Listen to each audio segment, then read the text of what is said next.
Welcome to this explainer. Look, if you spend literally any time scrolling online these days, you know historical texts take a massive beating in the comments. So today we're diving straight into the source material to impartially unpack the historical and statistical evidence surrounding the Bible. We're tuning out the digital noise and looking strictly at the data, the math, and the actual manuscript history. It really all boils down to one massive question that we see everywhere. Is the Bible reliable? As focused learners, you've probably seen those bold, viral claims questioning if these texts have any historical grounding or if they're just, a giant ancient game of telephone. And this captures the exact vibe of what we're investigating today. The claim is super blunt, basically saying, hey, it wasn't written by real people, they just made all these stories up. It's a huge modern critique, but what happens when we actually test that against the historical data? Well, here's our game plan for today's explainer. First, social media versus the Bible. Second, the prophecies of Jesus. Third, manuscript variations explained. And finally, who wrote the Gospels? Okay, starting right off with Section 1, Social Media vs. the Bible. Before we even get into evaluating those modern critiques, we absolutely have to establish what this text actually is. Because frankly, the sheer scale of it gets totally lost in 10-second videos. The Bible isn't just one book that some guy cranked out at his desk over a weekend. It's a massive, ancient library. We're talking 66 individual books, written over a staggering 1,500-year time span. It was penned by about 40 totally diverse authors, everyone from shepherds and fishermen to literal kings and military generals. It spans 3 continents and was originally composed in 3 different languages: Hebrew, Aramaic, and Greek. But despite all that crazy geographical and chronological diversity, the source material notes it maintains this remarkably consistent message throughout. Moving right along to Section 2. The prophecies of Jesus. Let's tackle that whole "they just made the stories up after the fact" claim. To do that, we need to look at the predictive evidence regarding Jesus of Nazareth. The source material highlights some wildly specific prophecies written hundreds of years before he was even born. And we are not talking about vague fortune cookie predictions here. The ancient text predicted his exact lineage from the tribe of Judah, his birth in the tiny town of Bethlehem, and the virgin birth. But it actually gets way more granular when it comes to his death. Texts like Zechariah predicted centuries in advance that he'd be betrayed for exactly 30 pieces of silver.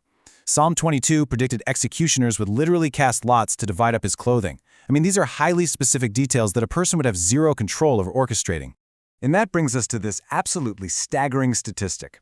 If you take just the 300 major prophecies detailed in the text, the mathematical probability of one single person in human history fulfilling all of them is 1 in 100 quadrillion. That's a 1 followed by 17 zeros. To put that into perspective, from a purely statistical standpoint, the idea that these highly specific cross-referenced events were just intentionally fabricated later on becomes virtually mathematically impossible. All right, Section 3, Manuscript Variations Explained.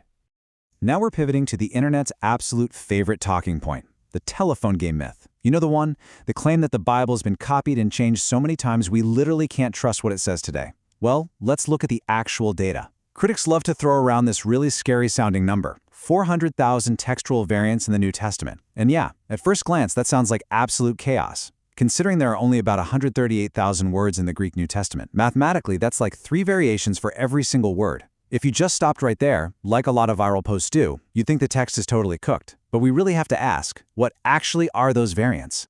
When you funnel that massive data set down, the picture completely flips. Get this, 70% of those 400,000 variants are literally just simple spelling errors. It's like spelling John with 1 N instead of 2. Another 29% are minor or not historically viable, meaning it might just be a skipped word in a single late-century manuscript that clearly doesn't trace back to the original. So when you clear away all that noise, less than 1% of all those variants are actually viable and meaningful to the text itself. Let's make that less than 1% stat super concrete. Here is a real-world example of a viable, meaningful variant from 1 John 1:4. In the ancient Greek manuscripts, there's a tiny one-letter difference between them. Because of that single letter, text A translates to, "We are writing these things so that our joy may be complete," while text B says, "Your joy may be complete." That's it. That is what a meaningful variant actually looks like in the manuscript data. Which leads us to a really vital conclusion. Even highly critical, skeptical scholars who have literally dedicated their entire lives to studying these documents, like Bart Ehrman, acknowledge the reality of this data. He concedes that this tiny percentage of meaningful variants doesn't alter a single core Christian doctrine. So that whole telephone game analogy, it just doesn't survive contact with the rigorous manuscript evidence. Finally, Section 4. Who wrote the Gospels? Let's investigate one last skeptical allegation. The claim that the Gospels were written completely anonymously, and then centuries later some sneaky editors just slap the names Matthew, Mark, Luke, and John on them to manufacture credibility. Well, the historical progression heavily challenges that. First off, we see titles appearing on manuscripts as early as the 2nd century. Second, the attributions are remarkably consistent. With other ancient anonymous texts, different regions usually guess to different authors, but you never find an ancient manuscript of Mark accidentally attributed to John. The tradition is completely unified. And third, we kind of have to remember basic human nature here.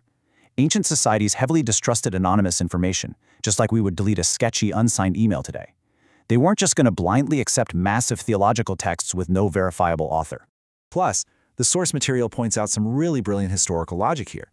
If early Christians were just faking authors to build up massive credibility for their brand new movement, it makes zero sense that they would assign 2 of the 4 Gospels to lesser-known, secondary figures like Mark and Luke. I mean, think about it.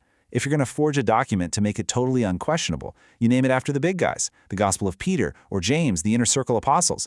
The very fact that guys like Mark and Luke are credited actually strongly supports the authenticity of the historical attribution.